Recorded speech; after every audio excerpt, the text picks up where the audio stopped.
Hello, everyone. Welcome back to Raise Your Voice.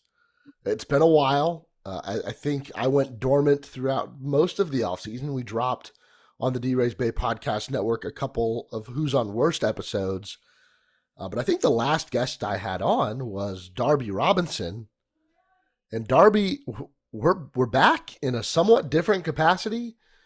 We still, I don't think, know what the future holds for this podcast or the other podcasts on the D-Rays Bay Podcast Network, but we're recording something. It will be released somewhere in the next day or two. But yeah, let me just, throw it on over to you and we can try to figure out, what the future is of this show and where people will be able to find us.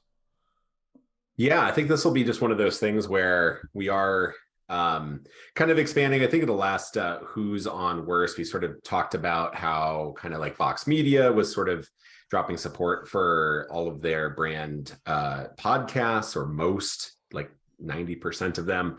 And so you'll see a lot of your favorite SB Nation blogs kind of migrating to new things and trying to find new homes. And we are doing the same. And so when we kind of have some more of that news, we will kind of post it out and like officially, and we are excited. There's some cool things in the works with some other blogs to join forces in Avengers of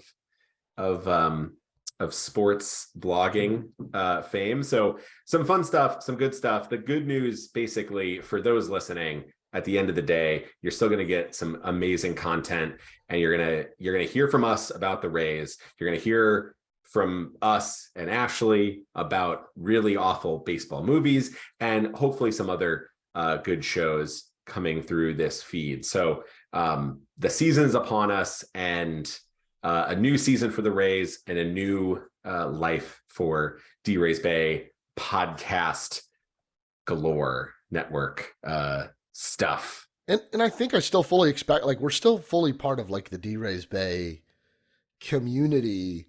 You'll still have people from D-Rays Bay on the show. I don't know, maybe we'll still post the links to our pod on the site, because we know the readership is still 100% there, even though the funds for podcasting and other things might not be there anymore.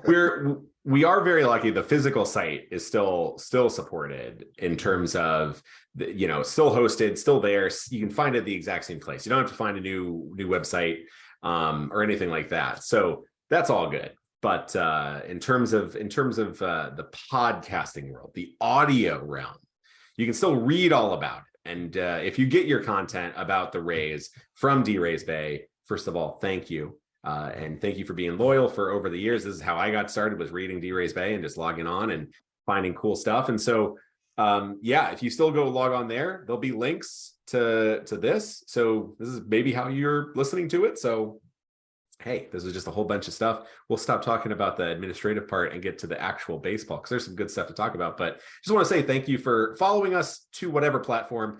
And thank you for still reading, because we also got some really good stuff coming onto the site too. Definitely. One more thing, though. I mean, Darby, I think you're the last few years that I've done this, you've probably the most frequent guest. You've got the Steve Martin 5-Timers Club jacket. You're in the club. But I think moving forward, this is going to be a more of a full-time basis. You and I kind of chopping it up on the weekends, kind of recapping things and throwing all our Rays takes out there. Which I'm glad about, because obviously it's a ton of fun having you on the show, and I think the future of the show is going to look maybe a little different. We'll still have guests on, but you'll hear Darby and myself a lot more frequently. Maybe one week it's just one of us, but kind of carrying this show forward, and I think doing a lot more fun and different things with it, and seeing where we can take it. The interim guest host or the interim co-host title has been lifted. You've officially signed. I've signed the multi-year deal. Yeah. I mean, it got to the point where it's okay, these other two people can't do it. Let's just go back to Darby. I know he did it last week and the week before, but he can come on again. And that became a theme. I think maybe 4 out of the last 5 you've been on. But yeah, like you said, let's get to the baseball, because wow, opening weekend, the Detroit Tigers are in town. Everybody thought they might be good last year, and it turns out they weren't. This year, I think they lost all of those expectations, and they're Mhm. still managing to finish beneath them. It was rough, right? They like last year coming in, they were in on some free agents. They were potentially going to be in on Carlos Correa because of Hinch as the manager, and they ended up settling for Javi Baez, who's was a pretty good free agent signing. But yeah, they're an absolute dumpster fire. Just I don't know what's going on. It everything this weekend was very funny because we're going to talk a lot about the Rays. So let's just get this out of the way right now because everybody was couching everything with like, I know it's against the Tigers, but to everything. So let's instead of having to like, we're not going to do that every single time with each player or performance. We go like, wow, they did great. We know it's against the Tigers. It's a small sample size, but we'll move on. But yeah, the Tigers are not great. There was some good pitching. There is some good stuff there. There is some raw. Spencer Torkelson started to have some life. There was some very hard hit contact there. Eduardo Rodriguez pitched very well in game one. So that's great to see him back. Austin Meadows, old friend. Austin Meadows had a great weekend. But it's gonna be, and you know what? Any Rays fan can absolutely feel for our Tigers friends, because we've been there. You're going to look at your Riley Greens and your Spencer Torkelsons, Jake Rogers, and go like, this is going to be great. You guys are going to be on some good teams. It's not going to be now, but it's going to be soon, hopefully. I think, for baseball fans, obviously the Rays weren't on national TV at any point this weekend, but for baseball fans, people that are paying attention to the entire league or watching Quick Pitch in the morning on MLB Network, I think you walk away from this opening weekend and the Rays are kind of leaving the biggest impression so far on the season. I mean, there's been some good series. Obviously, Aaron Judge looks like he's going to hit 60 home runs again. There's been some good performances, but the team performance, I mean, no one's played better than the Rays, but I think they are the topic of discussion. Well, a couple years ago, there was a kind of antiquated sportscaster who tried to say that the Rays were neither interesting nor charismatic. I don't think anybody in their right mind could make that claim now. They were wrong. Wrong then. Last year they might have been right. They had some, the people that were healthy maybe, but there was a lot of there's a lot of charisma on the injured list. No, this year though, this is and I think actually almost uniquely, this is a extremely high personality, high charisma, super exciting, fun team. Like this is like the Rays that we've kind of come to love the last couple of years, with that energy like dialed up to 11. I mean, so this weekend we got to see, we have to talk about Randy specifically because he's becoming a like global superstar. Or he is, he's not becoming, he is, the coming out party is there, but we know Randy's there. Wander started extremely hot. He has he's 7 for 11 after this weekend with a home run, 3 doubles, a stolen base. He's walking. He got on base every single game, twice actually. He got on base twice in every single game, at least. This is the kind of thing I think people kind of weirdly, the prospect shine somehow got rubbed off by a lot of people. There was a lot of shortstop lists where Wander was coming in like 14th, 15th, like. We were forgetting, like, this is a guy that got a monster deal, huge extension, top prospect in baseball. It was a Mike Trout level prospect. This is like, we can't forget about that. And this weekend, I think, really showed like, oh, yeah. By the way, this kid is what, 22? People were calling him like a future Hall of Famer as a teenager. Yeah, which is absurdly high levels of standards to live up to. But that's the level of prospect that he is. Like that's how this shows it, right? And we had Julio Rodriguez last year had his big coming out party and was impact player. We got to remember, Wander is that level.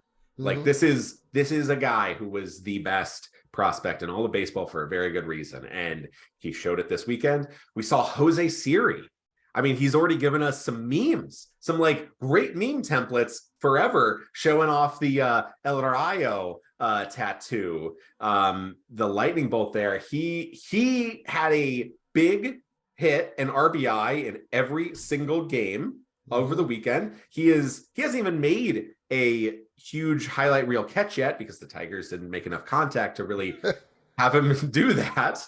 But he was exciting and thrilling. He got a steal today. There was 2 pickoff moves. So Siri gets a base knock, gets on to first. There's 2 pickoff moves. They didn't come close. So after that second pickoff, it was like this, there is no chance he's not running. And there's also no chance he's getting thrown out. Pitch, Jake Rogers just put it in his pocket. Like the new rules for like a guy like Jose Siri, he is going to be going a ton, and he's going to be stealing a lot of bases, which is what Rob Manfred and baseball wants. They want steals. They want excitement.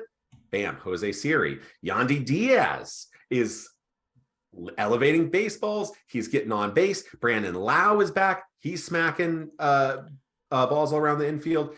Josh Lowe had a monster. He's had 3 doubles already in 2 games. This team is packed with excitement. And then, of course, the centerpiece of that, and the centerpiece for the Rays, like almost level of superstardom, is Randy Arozarena. Brett, I have this question, and I've been thinking about this.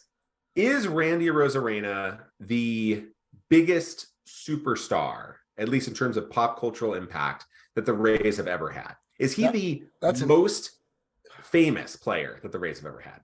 The most known? I mean, Wade Boggs, I think, will always be like number 1. But of the modern era, like he's more of a superstar globally than Evan Longoria was. I mean, I think the thing is, you think about like Jose Canseco, Fred McGriff, Wade Boggs, but those guys were tail end of their careers. They were 1 foot away out the door. So they were established names, well known, but they weren't making their name known, and they weren't culturally relevant at the time they were on the team. I think that's the key. They might have been bigger stars, well known, but like in their prime, in their era. Well, I've got a prediction. Okay. MLB The Show 2024, Randy Arozarena on the cover. I mean, the trajectory he's on, the Randy stance, that will be the cover of MLB The Show. It is like on every MLB, like all promo material, social media. The Rays are capitalizing on it big time. It is like a face of the franchise. Like he is, like you said, the most popular player. And I think, we get lost in how good Wander Franco is going to be and how good Brandon Lau is. And even guys like Yandy Diaz having career years. Like Randy Arozarena not only is a tremendously entertaining baseball player, he has the potential to be an MVP candidate level player. I don't think we're going to see him do that for a 5-year stretch, but he definitely, with his athleticism and with his ability at the plate, could have like, a 7-8 WAR season where he hits 40 home runs and steals 25 bases. I mean, with the new bases, he could do 40-40. We haven't had a 40-40 guy. He will damn sure try. He will at least steal. He will at least attempt enough to do that. I 100% agree. I think in terms of, and we have seen this though with Randy, in periods of time, there may not be a better and more dangerous player when he gets hot. Like we're talking like Ohtani, Judge, like Trout, like when Randy is locked in, like he was in the 2020 postseason, like Randy was in the World Baseball Classic, he's the most fearsome player like on the planet. And it's great. He's not always like that. He does not hit like that all the time. If he did, he'd be Mike Trout. But like when he gets locked in, it's an unbelievably exciting, like thrilling experience. And that's the thing, I think, like, Evan Longoria, Ben Zobrist, David Price, BJ Upton, like these are some, Carl Crawford. Those were your franchise players. But like outside of Tampa Bay, people knew about Longoria. He was very popular. Yeah, David he's the Price. all-star on the team that, they try really hard, and he plays third base for them. Good for You him. had rookie of the years. You had Cy Young winners, Blake Snell. You had David Price. Like, you had Cy Young winners. They didn't have, we had some commercials with Longoria. Yeah. Where he's chasing down his hat. You had David Price on MLB 2K, but like 2009 Longoria was like the peak of like his. He was coming off the World Series appearance and winning Rookie of the Year, and everybody thought he was going to be, a future Hall of Fame third baseman, and still put together a great career. But like 09, 2010 was like his peak, and I think that's what we're seeing Randy hit right now in terms of popularity. And even then, I don't know. I don't remember seeing Longoria like leading Sports Center. Yeah. Like, I'm not seeing Longoria as like MLB. They are putting his highlights out, his face out, his highlights are everywhere. And that's the thing with the 2020 postseason. That was his coming out party. The World Baseball Classic was the global launch of Randy Arozarena. I mean, we're seeing every huge baseball influencer, baseball writer, they're all talking about this guy, which again, it's very odd for the Rays to get like any kind of attention and love, but like Randy is such a popular guy. He is like magma level, like popular. Everybody's talking about him. And like the stance, the arms crossed, you have all of Mexico doing this. Like, he became a like iconic athlete for the entire country of Mexico. And it's him. Like, every kid in we're seeing like Mexican little leaguers like doing the Randy arm cross. You're seeing that like everywhere. And it's like, this is a crazy big like cultural impact moment that the Rays have. And he's amongst like a bunch of great players. And it's kind of this interesting and charismatic era of the Rays is kind of led by Randy. I think I mentioned this last year, maybe even the year before, but the Rays are a team of professional wrestlers. Like, they're all showmen, and they feed into like the energy, like really, even on nights where like the Trop wasn't packed, like you mentioned the Brett Phillips walk off, and he's like grabbing the rope. But Randy is very much that. And I say that as I'm watching in the background the main event of WrestleMania, but like you could see a Randy Arozarena like being one of those professional athletes that like makes a WWE run and is really good at it. He has the personality that jumps off the screen. Yeah, absolutely. He could absolutely do it. I feel like he'd want to do it too, because he's always he's a guy, I think, that is one of those players that not only is a showman, but he likes the spotlight. He thrives in the spotlight. And it feels genuine. Like, it feels like he likes it for the fans. Like, I like to sit out in left field when I go to the Trop, just for like the price of tickets, and I love the sight lines. And so Randy is always out there, and like, he is always engaging with the crowd, and he gets a rise out of it. But I think he like does it for the fans too, because it keeps them engaged in the game, and he just does it all. We're seeing, I mean, we saw it in the World Baseball Classic. He's like signing balls and gloves and swag in between the innings. Like, the people are loving him. And he might end up being the president of Mexico one day. He I feel like could run and win in a landslide. It's incredible. And what's great is, during watching MLB TV right now, you have the baseball zen moments, in the commercial breaks.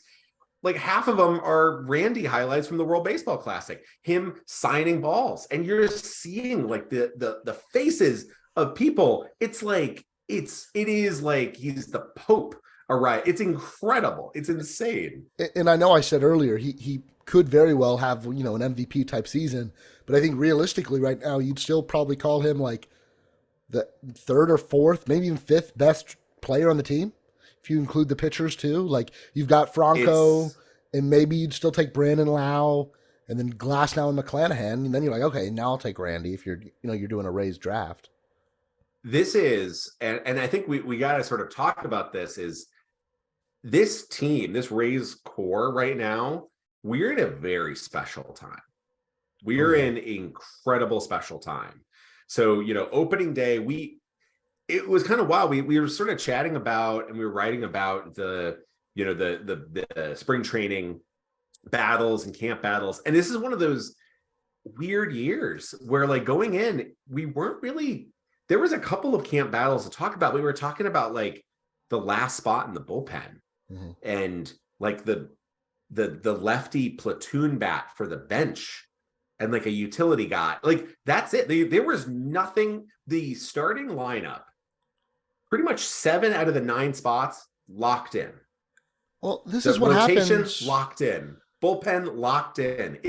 This doesn't really happen with the Rays that often, but they've also went into this offseason. They didn't sign a lot of guys. They signed Zach Eflin. We're going to talk about the pitching in the next segment, but they didn't sign a lot of free agents. They didn't make a lot of trades, but they locked up the core. They decided, like, we don't really, the money out there, the players that we want to bring in, they're not that much better, or maybe not better at all than what we have. So let's just instead spend to lock up Yandy Diaz, Jeffrey Springs. Let's keep Pete Fairbanks in the back end of that bullpen. Like, last offseason, re-signing guy. Like, this is a team that has basically said, we like this core. The window is wide open, not just this year, not just next year. It's wide open. So let's build on this core we have right now. We look back at last year, which, like, out of, say, since I'd say, including 2018, where they won 90 games and missed the postseason, the least fun, absolute worst Rays team of that 5-year, stretch, 18, 19, 20, 21, and 22, they still won 86 games and made the postseason. Like, and you look at, with all those injuries, you still had some really talented players, some young players that needed that experience.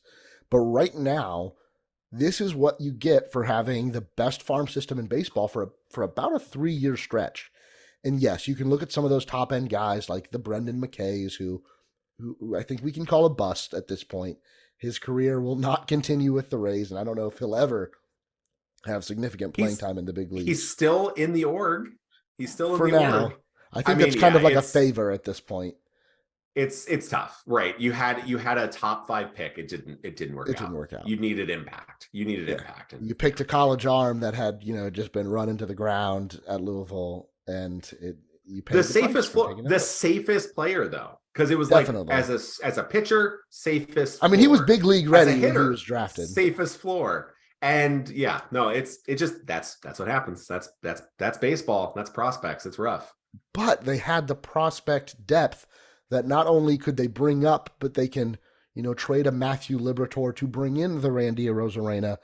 Prospect capital, prospects are great, but they're also, trade capital. And you can bring in the Randy Arozarenas of the world, the Manuel Margos of the world. You can bring in a lot of these players that are going to be helpful at the big league level, and then keep the guys like Josh Lowe, who, early, but he's having a good start to the season. We'll talk about that roster construction in a second, and him making the team over a guy like Vidal Brujan. But it feels so good. And again, it's opening weekend. They're not going to go 162-0. We're probably going to, get swept by the A's this weekend. Like, we will get brought down to earth. But everything that happened this weekend, all of the good performances, which was, I don't know, everybody, like maybe Christian Bethancourt had an off weekend at the plate, but I'm not worried about him. Yeah, exactly. Nothing felt like a fluke, though. Okay, Shane McClanahan was the starter at the All-Star game last year for the American League, pitched like an ace. Yeah. Okay, Zach Eflin, the guy you signed to the biggest free agent deal in franchise history, pitched like a big free agent acquisition. Jeffrey Springs, another guy you just gave an extension to, threw 6 shutout and struck out 12. Yeah, Wander Franco. You did, yeah.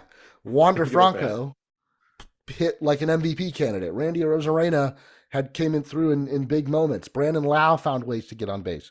Yeah, that's what this team is built for. Like, it wasn't like a Sam Fold came through and, oh my gosh, he had such a great weekend. No, the stars played like stars. Everybody else just, they all played really. Manuel Margot had a diving catch.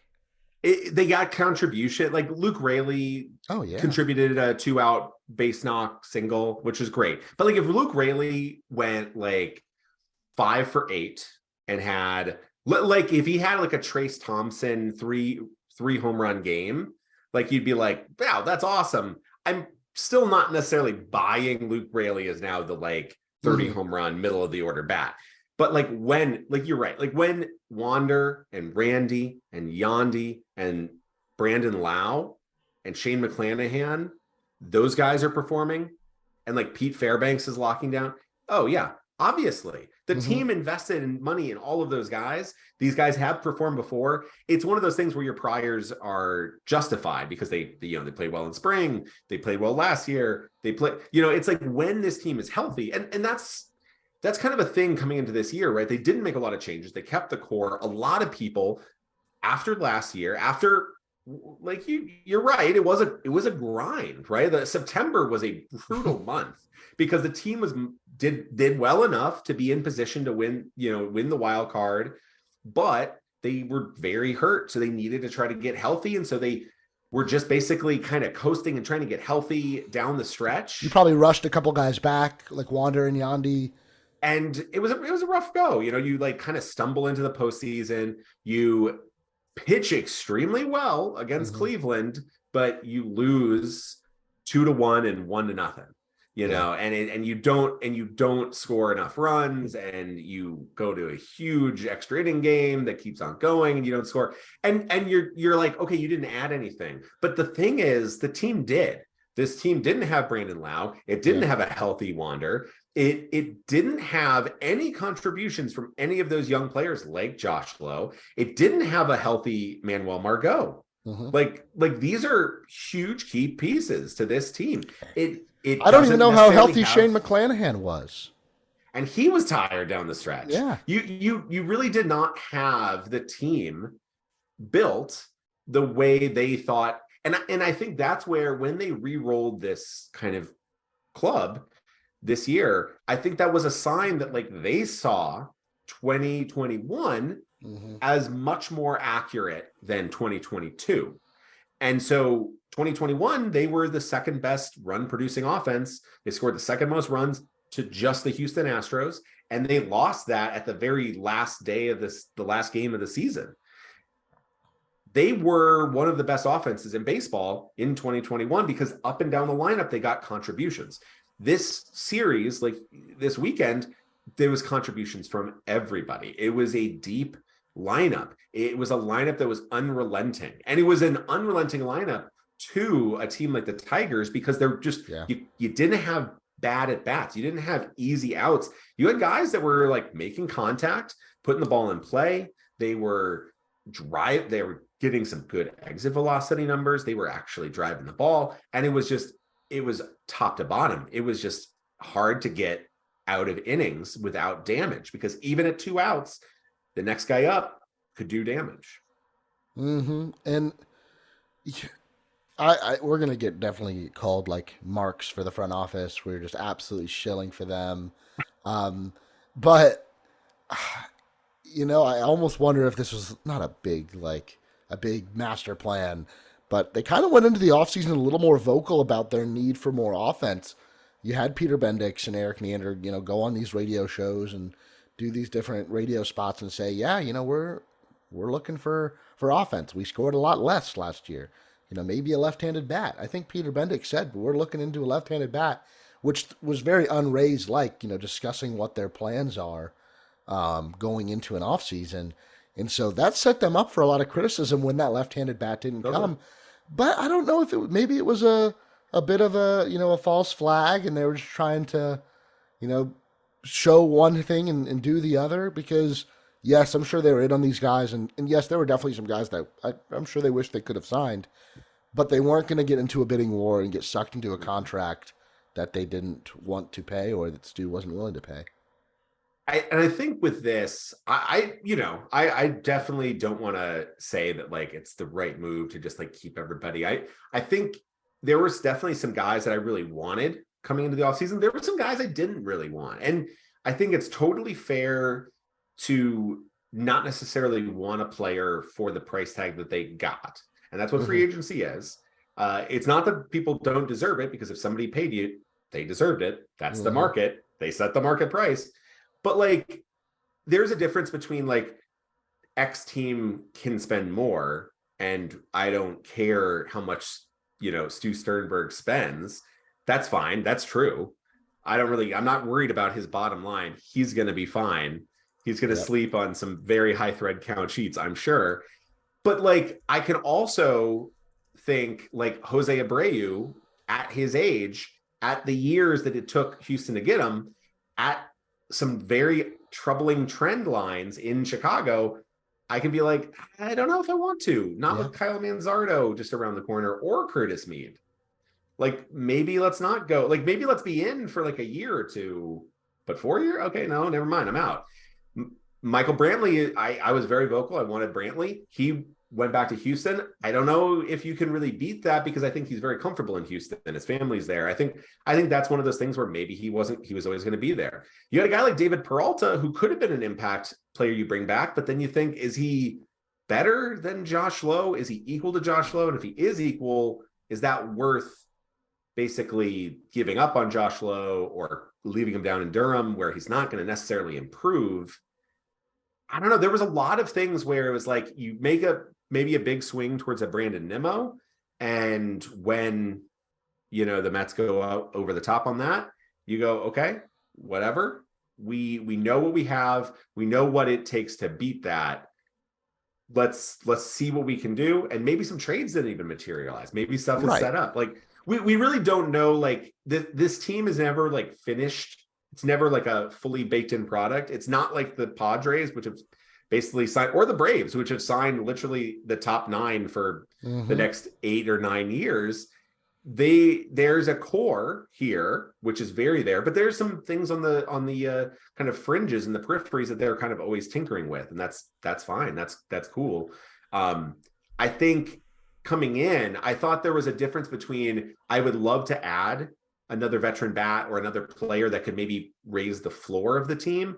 But I also think people were a little hyperbolic in the sense that, like, if they don't add this team, that floor was dramatically lower than people thought. I thought the floor was a lot better, that this core of offense that won 86 games in 2022 with like a complete disaster health-wise was not in need of so much talent that they needed to go out and do that. Something like Sean Murphy, like I would have loved that, especially at the price tag, but who the hell knows what Oakland's like evaluations are. So like, that's one of those things where they could have been asking for like Curtis Mead and Manzardo or Esteury Ruiz. And it's like, what in the world is, and he looks good so far with them, but like, they also traded for Christian Pache as like a central piece. And then cut him. Matt Olson, and now he's cut a year later. So I don't know exactly what Oakland's doing. I would have loved Sean Murphy. That would have been a great impact to this team. That's still an area of potential need, but it takes 2 to trade, and sometimes teams just have a different evaluation. Yeah, and I don't think the Rays ever plan on having to go into the season in July, needing an upgrade. They'd like to not appear desperate at the deadline, as some other teams might. But the worst thing for this organization right now, or for this part of the organization, would be for Josh Lowe to have gone to AAA and his value just really hit zero. Because he was a guy with a lot of trade value. I think it went down a good bit last year, but there's still some there. And if he can prove to be a viable major league player for a rebuilding organization, then that value will be there. And I think if you're the Rays, you want to keep that value as high as you can, because yes, maybe he's not the left-handed bat that will save the season, but maybe you can turn him in, or you can acquire in another trade a bigger left-handed bat, and you can use him to move somewhere else. But overall, I want to talk a little bit more. We're going to transition into kind of the season and our outlook for the season, but I want to talk a little bit about, more about the baseball from this weekend. Was there anybody that stood out, maybe, out of the bullpen, or just someone that you thought had a really good weekend and made a good first impression? There's so many. There's so many. I think for me, top has to be Jeffrey Springs. Yeah. Ben Whitelaw is calling him the Carolina Reaper, he's from North Carolina. I also saw somebody post, and I forget who it was, so I apologize, but Silent Springs. So for any of you kind of environmentalists out there, some Rachel Carson, he's as deadly as DEET was to bald eagles and their eggs. Yeah, there you go. They're throwing some nerdy 1970s conservationism in there. Maybe even earlier. But yeah, Jeffrey Springs, I mean, unbelievable. He is one of the most electric left-handed pitchers in all of baseball. Why? And that's not hard. It's not hype. No. It's not like going that crazy to say that. And he was a journeyman reliever last year. He was DFA'd by the Red Sox, and we traded Ronaldo Hernandez, who has been terrible as a prospect in the Red Sox organization. A guy that was originally tabbed to be the next franchise catcher. The only hyperbole is the fact that you can go from that to a guy that could easily be a top of the rotation starter for several teams. He's got the third spot for the Rays right now. But I mean, the stuff there, he even outdueled Shane McClanahan, or at least rivaled him. Like, Shane McClanahan had 16 whiffs. Jeffrey Springs had 13. Springs, no hits, only one walk, 12 Ks. I mean, just utter domination. And that was 3 great pitching performances. 3 great pitching performances. Shane McClanahan, 6 innings pitched, 4 hits, 1 walk, 6 Ks. Springs, no hard contact. I mean, just nothing was tough. Jose Siri, after the game, was saying he was almost like forgetting to get ready in center field. He was so dominant, and he wasn't not even really involved. Springs was just absolutely cruising it. It's my top performance for the Rays, because it's the type of performance when the Rays gave him that extension, when the Rays transitioned him to a starter, that was like, whoa, that's weird. Then he performed well, and you're like, wow, this is such a weird Raysy move. But like, clearly that was probably an outlier. We probably saw the best of Jeffrey Springs. We're probably not going to see a better version of Jeffrey Springs. No. The Rays then signed him to an extension. And that's when I think everybody in baseball is like, all right, this is unlike the Rays. This is a guy that you sell high on. You trade as fast as possible. But if the Rays are signing him, that means they're like, no, that's him. And or maybe even just the tip of the iceberg. Yeah. And this start, I mean, again, I said it.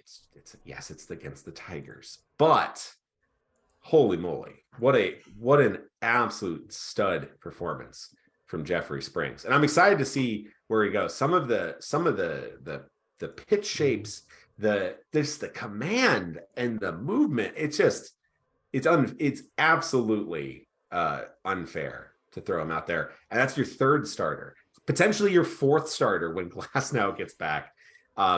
Really incredible. I mean, just really, really incredible. He is my standout pitching guy. Who do you have as a standout? I think it's Luke Raley.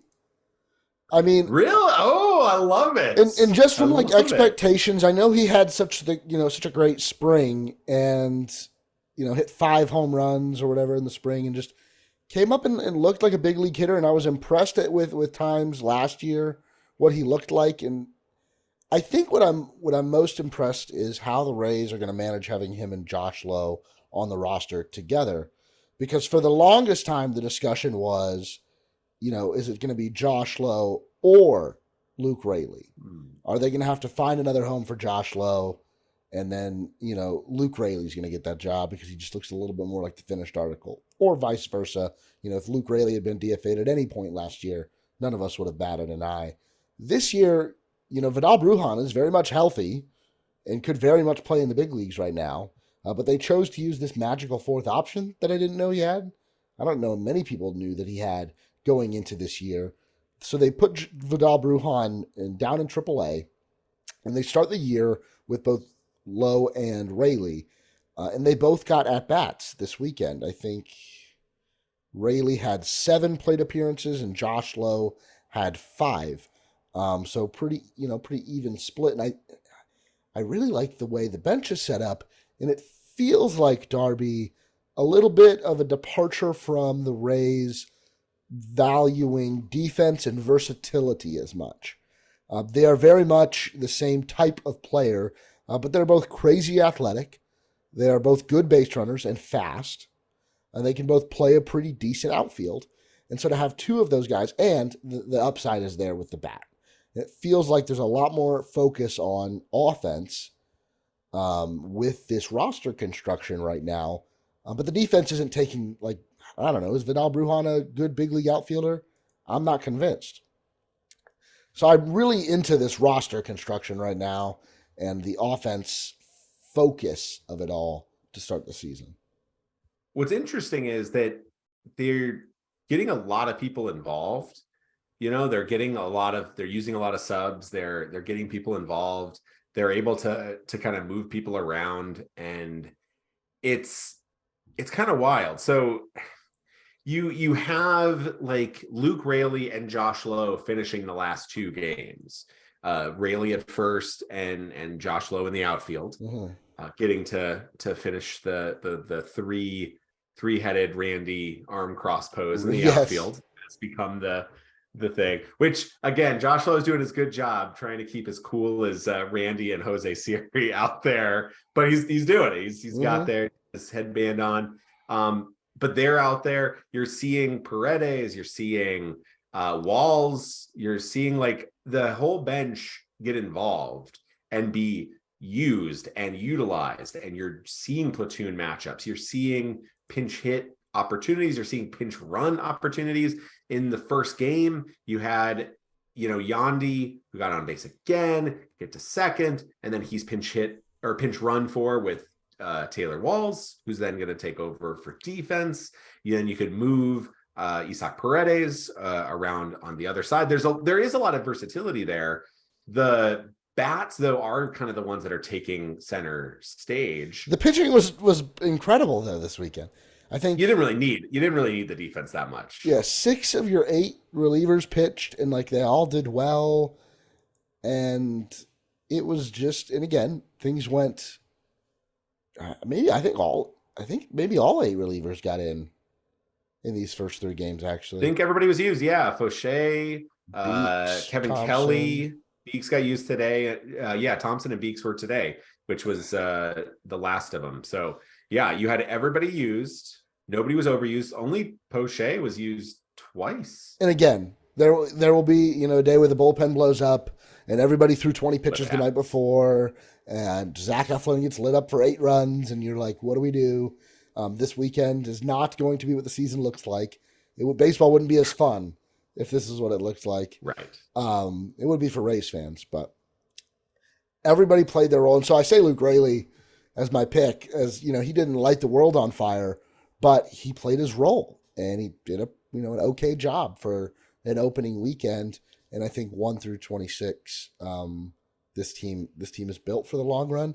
And you look down at the Durham Bulls roster, there's plenty of guys that are waiting for their chance to contribute at some point this year. I mean, that's the thing. I think one of the things is the Rays offense is not a stars and scrubs based offense, right? It's not relying on nobody scoring until, X, Y, and Z. It's not, if Trout or Ohtani isn't hitting a home run, you're not winning this game.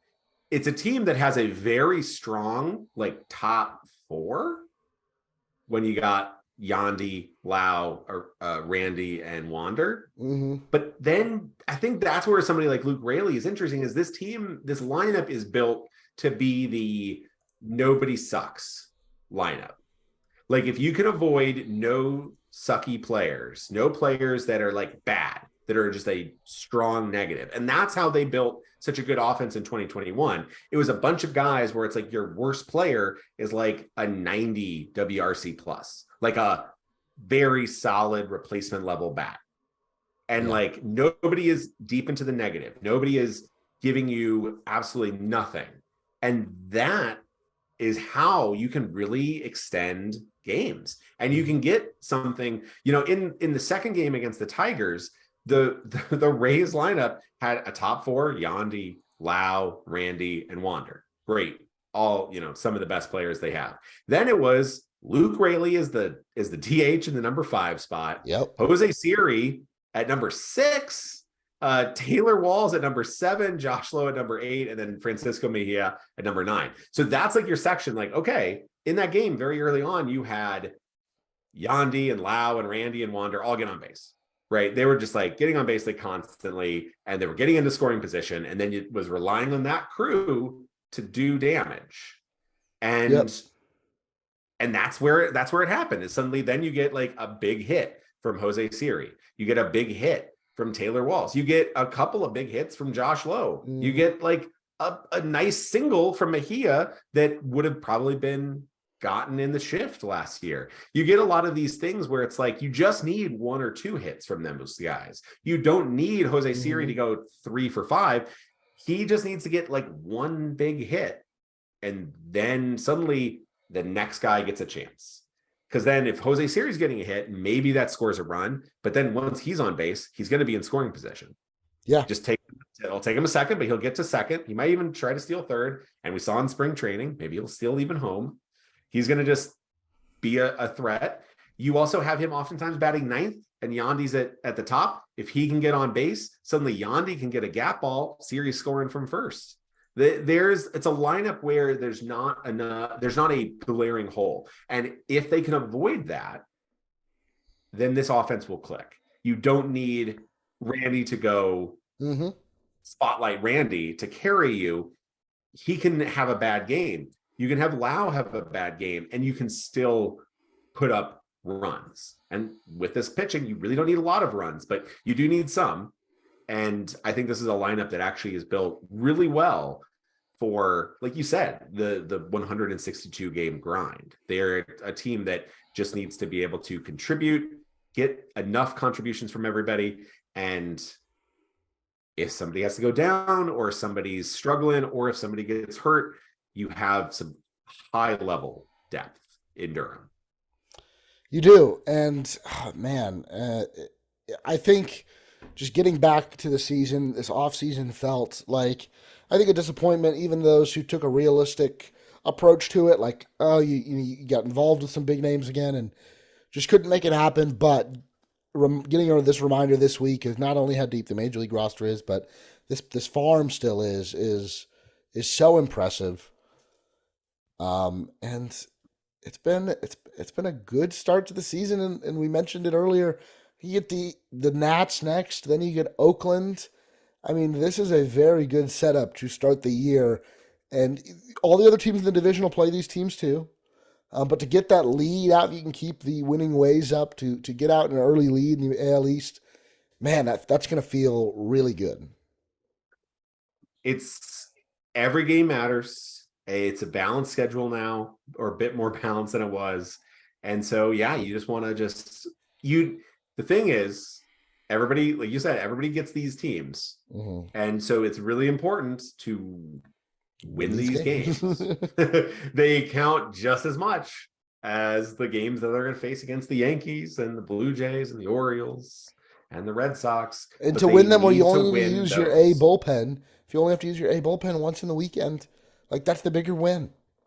Right. Like, that sets you up really great for this coming week, where if Fairbanks has to go, 12 pitches one night, 18 the next, I don't know how, if they'll do that this early in the season, but like, they can. They'll build that They'll build themselves, that ability. So, Darby, it's one of those. Go ahead. So for me, this weekend, it was one of those things where the Rays took care of business against a team they should have, that they are better than. We got to see contributions from everybody. We got to see the pitchers perform like we hoped they would. We got to see everybody in the bullpen get involved. We got to see everybody in the bench get involved. And everybody got to have a little bit of fun. And that is exactly what you want from that opening weekend. Everybody's healthy. Everybody had a good time. We got some great memes out of it, which is really important for us in the social media world. You just had a very good, very strong vibes opening weekend for the 60,000 people, fans that got to attend over the weekend. 20,000 minimum, or it was 19,000 on one, a little over 20 on another 20,000. You got to see the awesome Devil Rays Day on opening day. You got to see the great tribute to the legendary Don Zimmer on Sunday. Just a fantastic kickoff to the season. And hopefully the vibes, both on the team and in Tampa and St. Pete and the whole Bay Area down there, hopefully it's just as high as it really appeared on the screen. Well, Darby, I think, this is a great opening weekend, a great podcast to kind of get us caught up. But since, we haven't been around this much this offseason, I think we also got to take the time to talk a little bit about Dave Wills, who sadly passed away shortly before the start of the season. Dave was someone who I listened to since I was 5 years old when he started calling Rays games, and a voice of my childhood, and someone who very much inspired me to get into baseball broadcasting and baseball media, and really just kind of helped my love for the game grow and grow. And I don't think I ever tweeted about it, but it was tough. Listening to the radio early on this weekend, Neil Solont has done an amazing job. He's very deserving, and I'm really excited to listen to him call Rays games for a long time, I hope. But it's really weird not hearing Dave Wills on the call with Andy Freed, and I just felt we needed to address that on this show, because I think without Dave Wills and Andy Freed and their calls together, that Raise Your Voice might not have ever existed. Well said. Yeah. It was a very, so sad and so sudden, and I Dave was somebody that I only met once in person in Seattle.